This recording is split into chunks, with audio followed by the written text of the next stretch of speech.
Ассаламу алейкум, с вами опять Магомед Елхаро.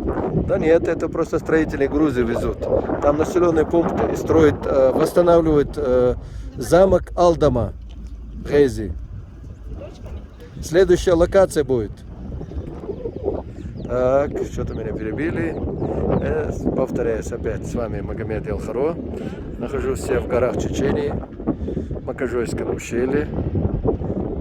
Вот дорога, которая идет в Макажой, а слева у нас город-музей Хой. Его не видно за холмом. Внутри один из истоков реки Сулак. Видите, вот лощина. Немножко поворачивает налево и уходит. Но, чтобы вы понимали, как люди в горах живут. На востоке это более теневая сторона, пастбища. А на западе пассивные, потому что больше всего в течение дня освещается солнцем. На юге поклонение, а на севере и над пропастью люди живут. Поэтому люди здесь экономили землю, зря ее не тратили.